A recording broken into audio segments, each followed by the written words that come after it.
ಒಡೆಯರು ಅಂತ ಅವರು ಒಬ್ರು ಅವರು ತೀರೋಗ್ಬಿಟ್ರು. ತೀರೋದಕ್ಕೆ ಆಗ ಬೆಳಗಾಯ್ತು ಅಂದ್ರೆ ಆದ್ಮೇಲೆ ಈಗ ಸ್ನಾನಕ್ಕೆ ಬಂದಲ್ಲ, ಒಬ್ರಿಗೊಬ್ರು ಕುದುರೆ ಮೇಲೆ ಬರ್ತಾ ಇದ್ರು ಸೈನಿಕರು. ಆದ್ಮೇಲೆ ನಿನ್ಗೆ ಎತ್ತಿಗೆ ಬರೋದಂತ ನಂಗೆ ಕೊಡಿ ಅಂತ ಆದ್ಮೇಲೆ ನಮಗೆ ಕೊಡಿ, ನಮಗೆ ತಗೋಯ್ತೀವಿ ಅಂತ ಕೇಳಿದ್ರು. ಆವಾಗ ಅವ್ರು ಏನು ಹೇಳಿದ್ರು, ನಮಗೆ ಕೊಡಲ್ಲ, ನಮ್ಮ ತವ್ರ ಮನ ಸೊತ್ತು, ನಾನು ಯಾಕೆ ನಿಮಗೆ ಕೊಡಲಿ ಅಂತ ಹೇಳ್ದವಮ್ಮ. ಆದ್ಮೇಲೆ ಅಮ್ಮ ಅದಕ್ಕೆ ಇವ್ರು ಏನು ಮಾಡಿದ್ರು, ಕರೆದೋದ್ರು ಅವರು ರಾಜರು, ಊರಿಗೆ ಕರೆದವ್ರು ಅವರು, ಮೈಸೂರಿಗೆ ಕರೆದವರು. ಮೈಸೂರಿಗೆ ಹೋದ್ಮೇಲೆ ತಿರ್ಗ ಬೆಳಿಗ್ಗೆ 8 ಗಂಟೆಗೆ ಆದ್ಮೇಲೆ ಅಮ್ಮ ಇದನ್ನು ಸ್ನಾನಕ್ಕೆ ಬಂದಾಗ ಬೆಳಿಗ್ಗೆನಾಗ ಏನು ಮಾಡಿದ್ರು, ಕುದುರೆ ಮೇಲೆ ಒಬ್ಬೊಬ್ಬರಾಗಿ ಬರ್ತಾ ಇದ್ರು. ಓಹೋ, ಅವರು ಇವ್ರು ಕೇಳಲಿಲ್ಲ ಇವಮ್ಮನ, ಅಥವಾ ಇವಳು ಅವರ ಜಾತಕ್ಕೆ ಬಂದಿದ್ದಾರೋ ಅಂತಲೂ ಕೇಳಲಿಲ್ಲ.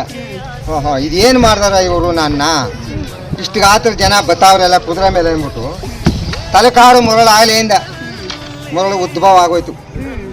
ಮರಳು ಯಾವಾಗ ಉದ್ಭವ ಆಯಿತು, ಕುದುರೆ ಆಗುವ ಮೇಘದಲ್ಲಿ ಒಂದಕ್ಕೊಂದು ನೆಕ್ಕ ಬರ್ತಾ ಇತ್ತು.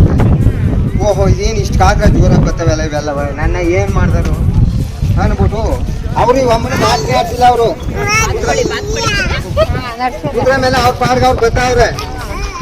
ಆಗ ತಲಕಾರು ಮರಳಾಗಿ ಮಾಲಂಗಿ ಮಡಿಗಾಗಿ ಮೈಸೂರು ಅರಸರ ಸಂತಾನ ಭಾಗ್ಯದಲ್ಲಿ ಹೋಗಿ ನಾನು ಯಾರಿಗೂ ಸಿಗಬಾರ್ದು, ನನ್ನ ಮಗನು ಯಾರಿಗೂ ಸಿಗಬಾರ್ದು ಅಂತ ಹೇಳಿ ಆದ್ಮೇಲೆ ಅಮ್ಮ ಮಾಲಂಗಿ ನೆಗೆದು ಬಿಟ್ಟವ.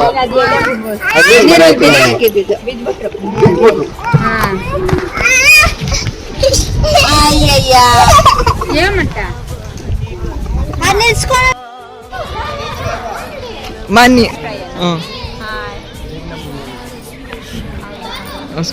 ಇಲ್ಲಿ ಸೂಪರ್ ಆಗಿದೆ ಜಾಗ, ಪ್ಲೇಸ್ ಚೆನ್ನಾಗಿದೆ ಇಲ್ಲಿ.